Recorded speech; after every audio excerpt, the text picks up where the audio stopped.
I'm Ed Muzio. As my best-selling book, Iterate, gained popularity, managers and leaders started asking me for tips, actions they could take to help make their management teams better.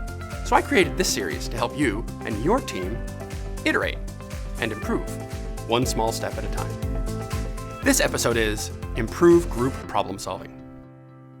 You're in a meeting. Someone brings up a problem. People start throwing out solutions. And then it's either a chaotic game of my solution is better than yours, or it's a groupthink collapse where everyone agrees without thinking too hard. Group problem solving like this is ineffective, frustrating, and occasionally treacherous. There is a better way.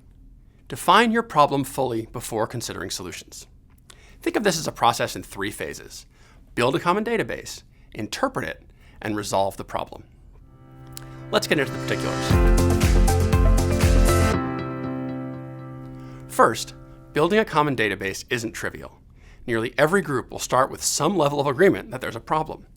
But as people drill into what's actually true, you'll see less agreement first. Notice how the lines move further apart. That's fine and normal. The key is to keep this part of the conversation focused only on facts, on what's objectively true.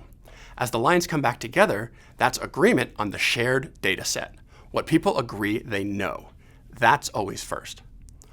Only then comes phase 2, where we interpret what the data means. Now you're starting to solve the problem. Expect to see differences again. Smart people with the same facts will still disagree over what they mean. Keep the discussion productive, and before long, the group will begin to coalesce again. At that point, you're ready for phase 3. It's time to resolve your problem. Agreement increases further, the lines draw even closer together, and the group reaches a solution. Roughly speaking, each half of the process should take about half of the time. Expect to spend 50% of the discussion building the database, 30% interpreting it, and 20% creating the final solution. Obviously, these are just guidelines, and you'll need to stay flexible. As you do, watch out for these pitfalls. First, skipping phases. Every group of humans I've met tries to skip the first half of this process. Someone states a problem, people start throwing out solutions, and the next thing you know, the group is arguing over which one is best, even though none of them takes into account all of the facts, because nobody has all the facts. Don't fall into this trap. Build the database first. Second, rushing the process. Take another look at the time allocations.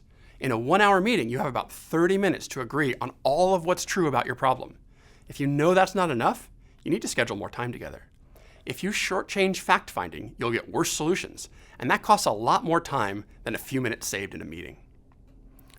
Finally, confusing management with facilitation. In a management meeting, the leader decides what gets ratified. In a problem-solving meeting, the leader facilitates the group through the phases. If you're playing both roles, be careful. You can share what's feasible and what's not during the data gathering phase, but if you start making decisions when you should be facilitating the interpretation phase, you'll lose out on group intelligence. So, did it work? All processes involving humans are messy, but using this model will get you some quick benefits. You'll know it's working when you see clearer problem statements. Your team may start out with a vague concern, but they'll create a clear, specific description of the issue before trying to solve it. You'll know it's working when they get better solutions. They'll seem better because they're based on a fuller understanding of the data, and they'll work better, so you'll be revisiting things less often.